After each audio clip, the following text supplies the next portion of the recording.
Welcome back, class. So this is the last part of this chapter.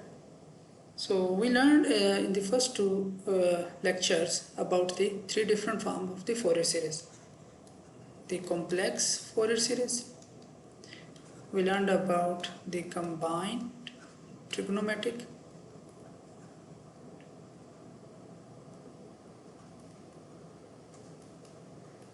and we learned about the trigonometric form.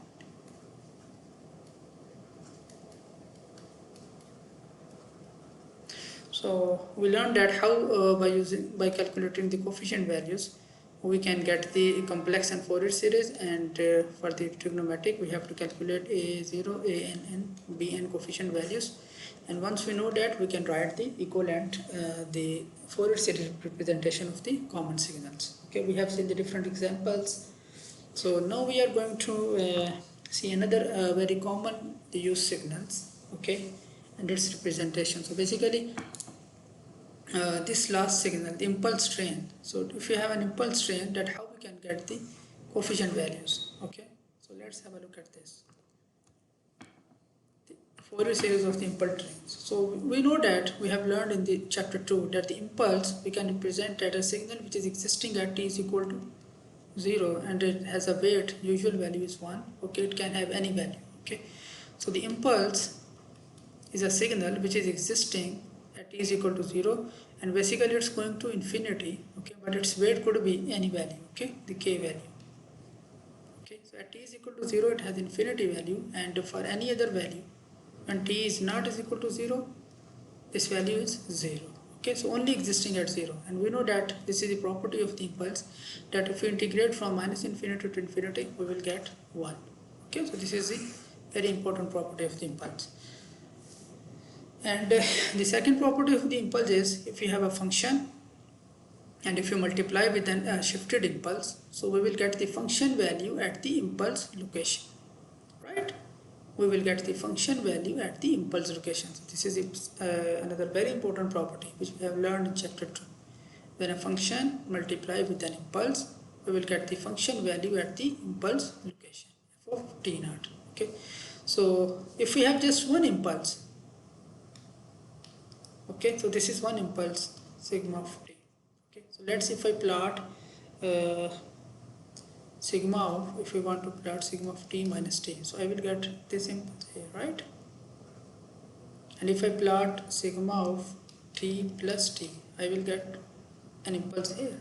So this is this signal and this is this signal. Similarly, if I plot sigma of t minus 2t, so I will get another signal here, another impulse here.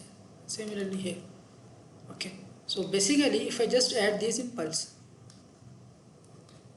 okay, so I will get a periodic signal which will look like this one.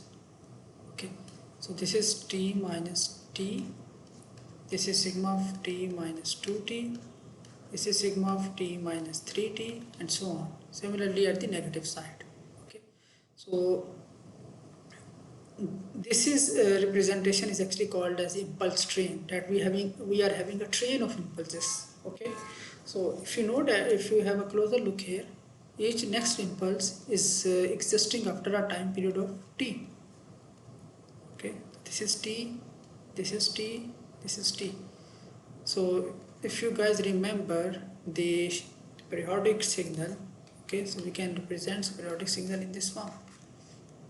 Okay, that the periodic signal which is existing at a time period t. So basically I can add all these impulses. So this is sigma of t plus sigma of t minus t plus sigma of t minus 2t. So in general form I can write like this one, sigma of t minus nt, and the value of the n is changing from minus infinity to infinity. That I have infinite components of the impulse in this way, positive infinity and the minus infinity. Okay, like this is t, sigma of t plus t, so this is sigma of t plus 2t, and so on. Okay, so t minus nt is the general form, and sigma of train, this is t is representing train, capital T. Sigma of train of t we can represent with the summation of the infinite impulses. So this is just the mathematical representation of the impulse train. Now we have to calculate its Fourier series. Okay, so let's first try to calculate the trigonometric form. Okay, so this is my signal and I want to calculate its A0 component, okay, coefficient. So 2 over t, okay, multiply with f of t. So what is f of t? The impulse train. Okay, so if you guys remember, if we have an impulse and if we are integrating from from minus infinity to infinity or for the time where the impulse is existing, we will always get 1. So basically if you integrate the impulse train, we will get 1. So the A0 value will be 2 over t. Okay. Similarly, if you want to calculate an, so we are multiplying f of t with the sine of n omega naught t. Okay. So here what is actually happening? You have a f of t, I'm sorry, this is your impulse and this is your f of t, and they are multiplying and integrating. So what is the impulse property? Function multiply with an impulse. Okay, so we will get the function value at the impulse location. So what is the impulse location? For example, this impulse is existing at t, so I will get f of t, right, from minus infinity to infinity. Okay, so let's say if n is 1, so this is an impulse train, right? So let's just calculate n is equal to 1. We want to calculate a1, so this will be 2 over t. Okay, we are going from minus t over 2 to t over 2. Okay, so this will be sigma of t minus t. Okay, n is equal to 1, so sigma of t minus t multiply with sine of n omega naught t into dt. So this is function. So we will get the function value at the impulse location. So basically the output will be 2 over t cosine of n omega naught t, function value at the impulse location.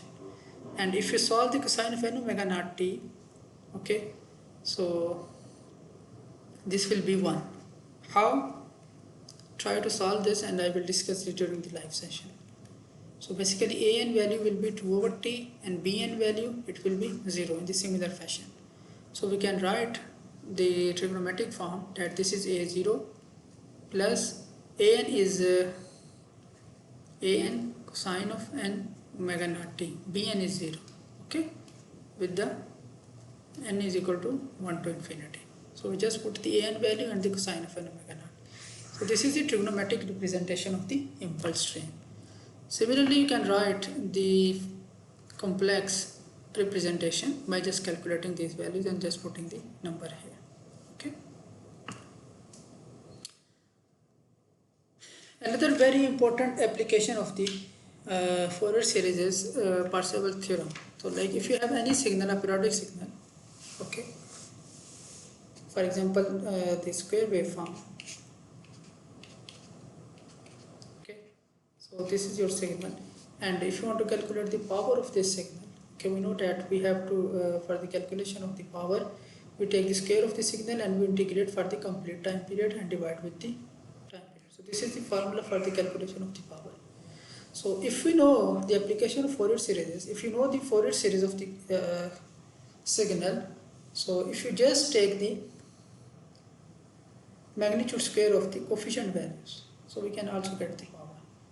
Okay, so there are two ways we can get the power: by integrating the square of the signal, okay, for the complete time period.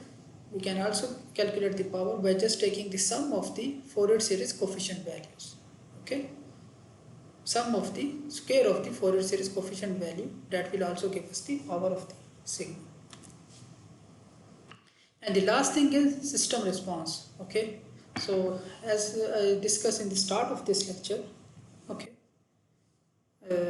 if we have any signal, any periodic signal like square, triangular, impulse train, whatever, okay, and you have an impulse response of the system which we are representing using h of t, and you want to get y of t, okay, so what we can do, we can represent this x of t in the form of the Fourier series. For example, complex Fourier series we can write in this form, okay, with the Fourier series coefficient e to the power j n omega naught t. So here n is just k.